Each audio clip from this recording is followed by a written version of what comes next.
Gracias por estar junto a nosotros. Regresamos a esta conversación junto a Williams Carmona, un excelente representante del artista de la plástica latinoamericana, un artista de talla extra. En 1996 fue honrado con una exhibición solo suya en el Museo de las Américas en San Juan, Puerto Rico, y ese mismo año fue invitado a participar en la exhibición de maestros latinoamericanos Latin Viewpoints en el Museo de Arte del Condado de Nassau en Long Island, en Nueva York. Y bueno, hay que decir que tiene algunas exhibiciones con curiosos títulos como Salta pa'lante y no mires para atrás, que se exhibió en el Praxis Art International en Nueva York, y Todos miran, pocos ven, en el Museo de las Américas de Puerto Rico. También ha participado en varias exhibiciones, entre ellas una colección de grabados cubanos en el Centro Pompidou en París, y sus obras han estado también en la Fundación Ludwig en Alemania, en el Museo del Arte del Barrio en Nueva York, en el Museo de la Universidad de FIU en Florida, entre otros museos, también en un museo de Atlanta. Ahí estamos viendo en pantalla algunas de tus obras, Williams, que no son únicamente, por ejemplo, esculturas como esta, sino también que son pinturas. Coméntame un poco sobre este surrealismo tropical. Esta es bueno, surrealismo tropical es porque realmente es todo lo que sucede y acontece en el trópico, ¿no? Toda esta diáspora, sobre todo de Cuba, toda esta historia amarga que hemos estado viviendo últimamente en este siglo.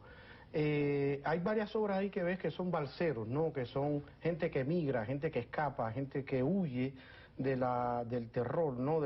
En este caso hablo específicamente de Cuba, de la manera tan insólita de cómo alguien se puede tirar al mar arriesgando su vida. Y yo obviamente me apropio de toda esta tristeza histórica de la cual estamos padeciendo actualmente. Hay una pieza muy interesante que yo llegué a la conclusión final, y es una que se llama Si vienes conmigo puedes que tengas riesgo. Y ya de por sí llegué a la conclusión, que creo es esta, que ya monté a Cristo en una balsa. Realmente entendí que montaste a Jesucristo en una balsa. En una balsa, no en ese estado lánguido de ese estado de sufrimiento, sino realmente entendía de que la fe se había ido de Cuba, entendía de que muy poca gente, cuando yo vivía en Cuba, creía en Cristo, creían en Dios.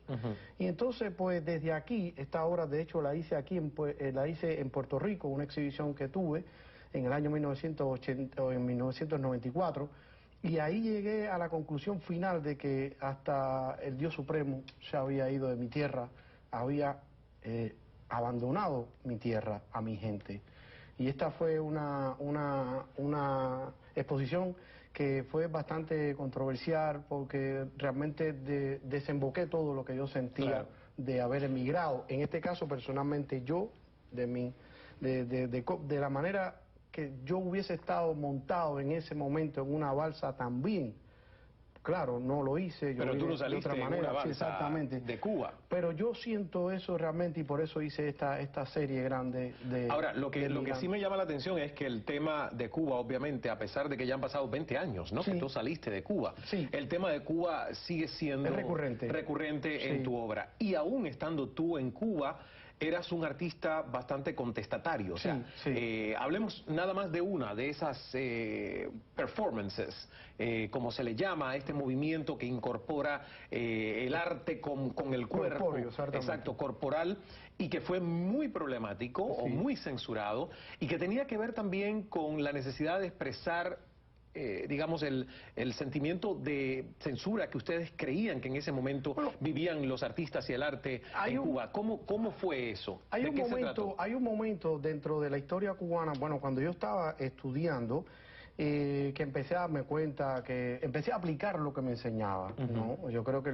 el comunismo, de hecho, este es el performance que se llama, no sé si lo puedo decir, se llama El arte de hoy es un culo. Y fue como el resultado final por el cual yo decido irme ya de Cuba, ¿no? Ya había una hostilidad muy grande, habían metido preso a un gran amigo mío que se llama Ángel Delgado, y obviamente hice este performance que era una caja de muertos que venía por toda La Habana Vieja, de donde yo vivía, y dimos una gran vuelta diciendo que el arte se había muerto para siempre. Y entonces entré con esta caja y ahí ven algunas fotos que son bastante y ahí estás atrevidas. mostrando parte del título de entré a la exhibición, de repente, habían 200 personas en esta caja de muertos, salí de la caja de muertos, tenía una máscara y un traje de guagüero de la boba 43, de la víbora, y entonces salí. Y de ante todos los presentes que estaban ahí, pues obviamente estaba el viceministro de Cultura, estaban los censores. Ya de por sí, cada vez que yo hacía algún acto de esto, pues ellos, o yo, o varios amigos míos, la gente de Arte Calle, el René Ponjuan, varias gente, pues siempre iban a verlo, contratar para hablar contigo, para censurarlo.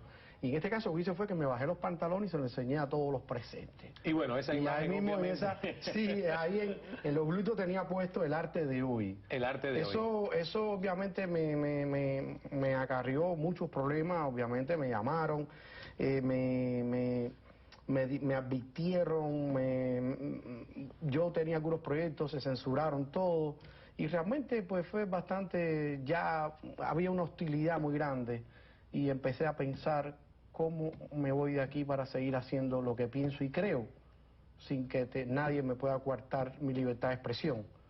Y entonces, pues ahí, obviamente, empecé a buscar la manera de cómo poder decir lo mismo, pero en una sociedad más abierta, claro. más ¿Y de Cuba sales directamente a dónde? De Cuba salgo a México. ¿A México? Sí, salgo a México con la ayuda de Pablo, y salgo a México, y de México voy al DF. Estoy en México por un cierto y determinado tiempo, y ahí, bueno, hice un exilio, que la gente sabe, un exilio de terciopelo, eso de que tú te quedas, pides permiso y prórroga y te vas quedando. Claro. Y ahí pues entonces empecé a planificar un poco, ya mi visión de Cuba de lejos es una cosa increíble, es increíble. No es lo mismo ver a Cuba desde adentro y ver a Cuba desde afuera, y ver todo lo que ha pasado alrededor tuyo, y de verdad que es muy deprimente, es algo que te das cuenta que te han cogido toda la vida de telón de fondo, como dice un gran amigo mío que se llama Carlos Varela. Realmente te sientes que como que te han castrado, y entonces como que tienes que volverte a revivir otra vez, ¿no? Y bueno, nada, ese proceso fue dolorosísimo. De hecho, yo me quedo por un problema de obligación, porque vine a Puerto Rico a la Bienal, me dieron un pequeño homenaje de un premio de honor. No era un gran premio, pero un premio de honor, y aproveché, conocí Puerto Rico, conocí la gente de Puerto Rico, conocí la historia de Puerto Rico de verdad, no la que te vendían en Cuba, que decía que los puertorriqueños los pateaban, era mentira. Claro. Y entonces pues ahí decidí quedarme. Y vamos a quedarnos justamente en el momento en que tú te quedas en Puerto Rico. En la bella isla del encanto. Exactamente, la isla del encanto, además que dicen que Cuba y Puerto Rico son de un pájaro las dos alas. Y yo te quiero preguntar como cubano, cuando regresemos en 90 segundos. Es una gran pena de que la otra ala se haya caído al mar. Entonces, ¿el pájaro qué pasa con el pájaro? Es cojo. Williams, la pregunta que quedó pendiente es, siendo cubano, estando en Puerto Rico, te ha ido súper bien en Puerto Rico. Puerto Rico te ha dado la oportunidad de internacionalizarte como artista. Sí. En el béisbol, ¿a quién le vas? ¿Al equipo de Cuba, al de Puerto Rico? ¿A quién? Muy difícil. De hecho, estuve una vez en un campeonato centroamericano. Ajá. Y estaba el equipo de Puerto Rico jugando con el de Cuba, y te digo honestamente, hermano, me era muy difícil. Muy difícil. Pues yo miraba, decía, cuando bateaban los cubanos decía, qué bueno, y cuando bateaban los puertorriqueños, qué bueno. Es una cosa verdaderamente... Ahí tú decías, bueno, que gane el mejor, ¿no? El que mejor jugó. Lo que pasa es que uno tiene sentido de patria, ¿no? Y creo que la patria, como decía Martí, es el lugar donde tú la haces, ¿no? Y Cuba sigue siendo mi patria, Puerto Rico es mi segunda patria, y no sé si volveré otra vez, pero desde ahí he hecho toda... evidentemente tú no regresas a Cuba, o sea, no visitas Cuba. No, yo no voy a regresar a Cuba hasta que Fidel Castro no muera, y su hermano también, y hasta que cambie el sistema totalmente, y que todos seamos libres, que todos podamos decir lo que pensamos, y que podamos darnos besos y abrazos, y no podamos vivir con miedo, porque desde que estaba en Cuba, una de las cosas que se me quitó en Puerto Rico, y que cuando llegué a Puerto Rico era el miedo, era el estar asustado, hablar bajito. Ya puedo hablar alto, ya puedo decir lo que pienso. Entonces eso es lindísimo, eso es algo bello, así que, y bueno, y ahí me siento bien, mis hermanos puertorriqueños los adoro, tengo muchos amigos lindísimos, gente que me ha ayudado, coleccionistas puertorriqueños, que han hecho de mi carrera lo que soy hoy y lo que seguiré siendo. Claro. Ahora, hablando de tu vida, mencionábamos a Pablo Milanés. Sí. Se conoce, por supuesto, todo el mundo conoce quién es Pablo Milanés dentro y fuera de Cuba, en América Latina, en el mundo, en fin. Él considera que tú eres un hijo.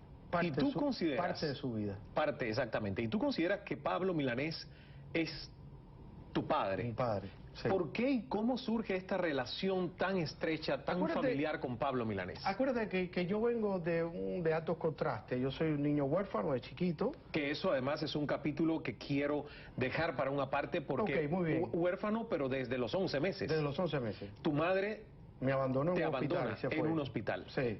Y ahora me entero a mí y a 3 más. O sea que no sabías que tenías 3 hermanos. Sí. ¿Hasta qué edad? Hasta ahora que me fui de Cuba.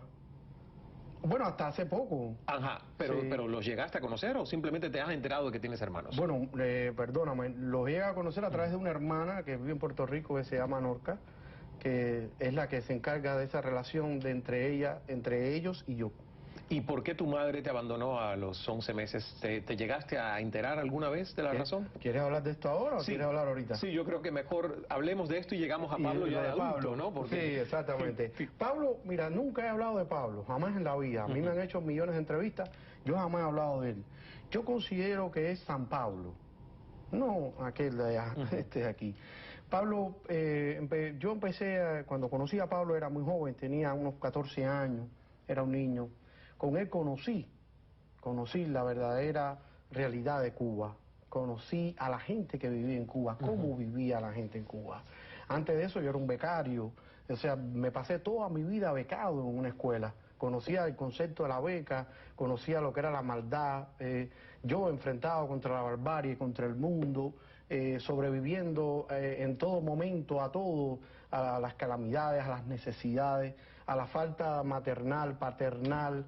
Y obviamente en el camino me he encontrado con una serie de personas que han formado parte, que son mi familia, que son verdaderamente los que me han ayudado y los que me han echado para adelante. Algunos comunistas que se han quedado en Cuba, que yo los respeto. ¿Es Pablo Milanés comunista? No es comunista. Estoy hablando en este caso de 2 personas. Una es Roberto Favelo, que es que fue mi padrino en un momento determinado, me ayudó, me llevó a su casa, me dio de comer. Y el otro es Pablo, que yo hoy digo que nunca ha sido comunista, él ha sido un gran humanista, una persona que tiene ¿cómo se dice?, una nómina de gente tan grande que él ayuda, que para mí es algo increíble, ¿no? Y de hecho soy testigo de eso, y lo digo porque tuve millones de cosas que pasaron entre nosotros, de reflexiones que yo lo escuchaba decir a él. Todos tuvimos una idolatría por Fidel Castro en un momento determinado. Todos. Uno al principio, otros al principio se dieron cuenta, otros no, otros creyeron, apostaron, ¿me entiendes? Otros al final ya no apostaron. Y él apostó. Ahora mismo, si te das cuenta, todas las revelaciones que él ha estado haciendo y todos los discursos que él ha estado teniendo en contra del mismo sistema son obvios y han sido tan evidentes. Pero yo me voy a remontar más atrás. Yo estaba nosotros fuimos una vez al Internacional, donde yo vi cómo se le humillaba a Pablo Milanés delante de toda una pila de extranjeros, porque había nada más que un cartel que decía Cuba te espera, y la persona que estaba ahí dijo, tú te tienes que quedar ahí porque tú no eres turista. Y yo vi eso, yo lo vi que lo arrestaron, se lo llevaron, y en un momento determinado, irónicamente, con mi sarcasmo, mi cinismo, le dije, yo espero que no cantes más nunca en tu vida, vamos a ver lo que teníamos que tener, porque esto no es lo que teníamos que tener. Y entonces él me miró, me abrazó y nada, o sea, pero varias anécdotas. Pero a pesar de todo, Pablo Milanés sigue en Cuba. Pero sigue en Cuba enfrentándose ahora un poco más crudo. No, pero digo, es una de las personas que pudo tener la opción, como la tuviste tú o como la han tenido muchos cubanos, de no estar en la isla, pero sigue en la isla, claro que viaja, entra, sale y tiene una vida que hay que decir que no es como la vida del cubano regular, ordinario, de a medio, y eso lo tengamos claro, de a pie, no lo es. pero No. está allí, como han escogido estar allí una Alicia Alonso y otros personajes importantes de la cultura cubana.